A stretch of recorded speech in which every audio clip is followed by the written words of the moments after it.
Senate resolution even before the impeachment court is convened?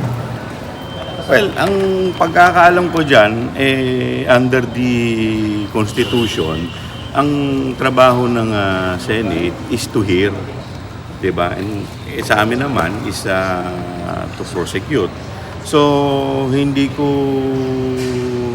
naiisip kung paano nila i-dismiss yan without first conducting the trial, and that is their constitutional mandate. So, unconstitutional po yun, kumbaga. Well, for me, that is unconstitutional. They're violating their constitutional mandate. Although allegations pa lang po itong mga ito, pero anong magagawa ng House Prosecution Panel po para kalampagin po yung Senado na mag-convene as an impeachment court? For now, hindi ko pa kasi alam yung issue. Pababa lang ako nung narinig ko si Senator Ping Lacson na ini-interview. Basically, hindi ko pa masagot dahil hindi ko rin alam kung ano yung laman ng resolution, hindi ko rin alam kung ano yung talagang mismong gist, no?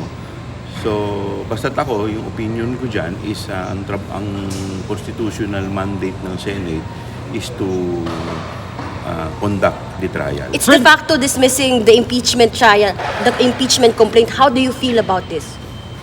Well, syempre parang sa amin, ito kasi yung naging, ito kasi yung trabaho namin eh. We are just performing our constitutional duty.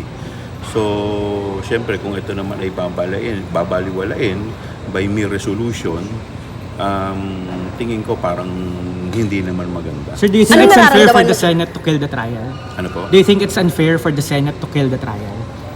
They have to explain it to the people. Ano So if naramdaman they niyo, sir? dismiss it by a mere Senate resolution, is that basis to go to the Supreme Court?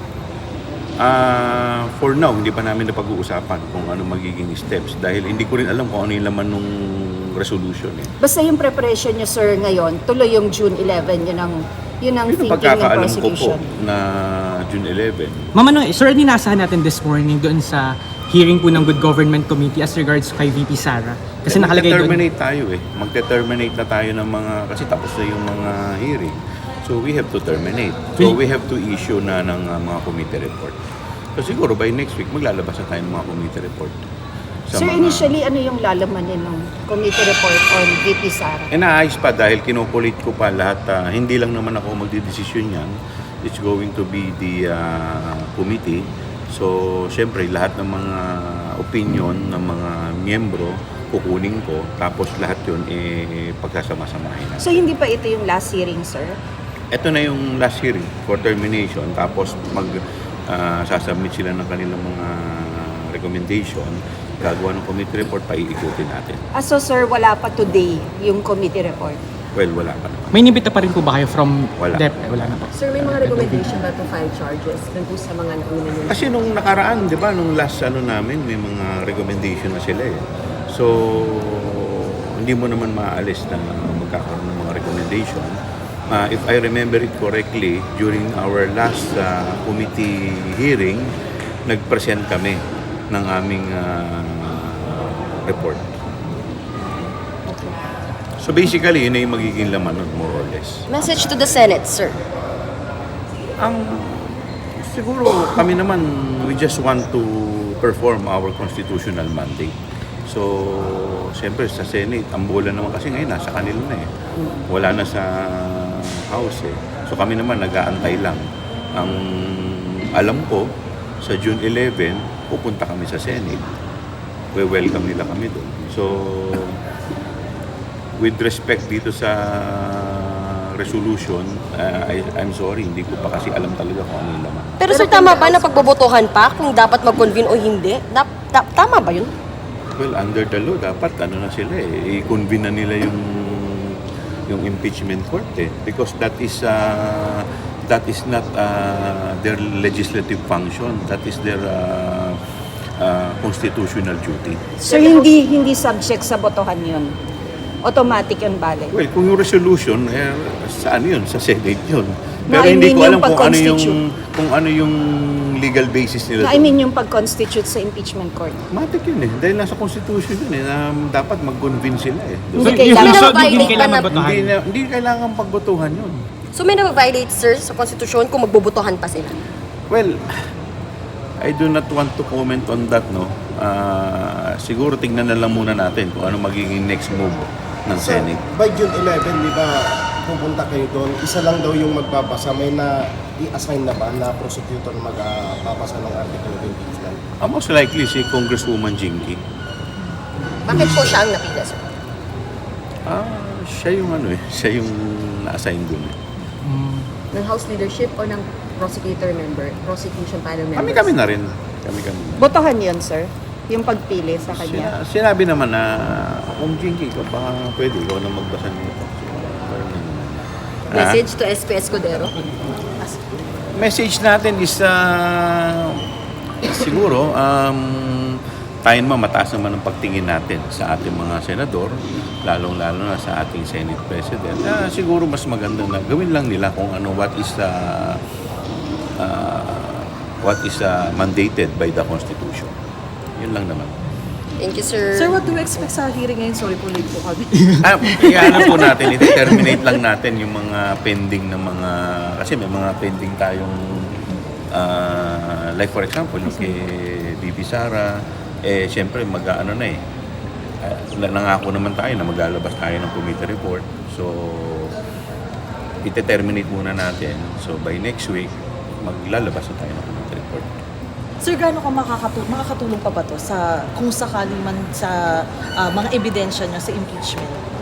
Yung ilalabas yung Sa trial. committee report? Well, siguro, basically, pagdating dun sa dalawang article, eto na rin halos yun eh. Diba? So, ginagawa na lang natin dito yung ating duty bilang chairman at bilang dito nga sa good government. But sir, the moment that you heard about this resolution is missing the impeachment committee. Ngayon ko lang ngayon ko lang, Anong pababa na naramdaman ako dito eh. Na-send na ba Buntot sa, na eh. na-send na Anong ba sa naramdaman Viber mo, nyo? sir? Anong naramdaman mo? What was running through your mind? Well, una-una, ano ba laman ng resolution? Diba? So, paano ba't sila kung it's about dismissing, ano naman yung, that is not for them to decide. That is not what is mandated sa Senate, sa Constitution. Kaya hindi ko pa alam kung ano yung magiging legal repercussion netong gagawin nila. So, I have yet to talk with the other prosecutions, mga members, tsaka sa mga lawyers namin. So, at least makapag-consult kung ano ba talaga yung magiging legal effect nito. But insofar as may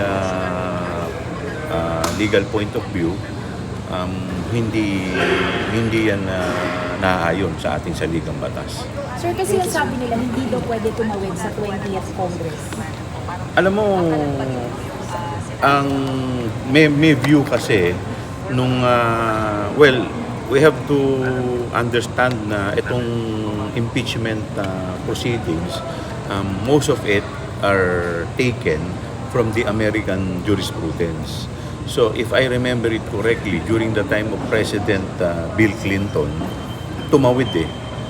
So from one Congress to another, nagkaroon ng gano'n. At saka we maintain our position that Senate is a continuing body. So unlike sa House, kasi kaya kami naiiwan sa kanila eh, di ba? So para tuloy-tuloy yung kanilang duty at walang matitigil.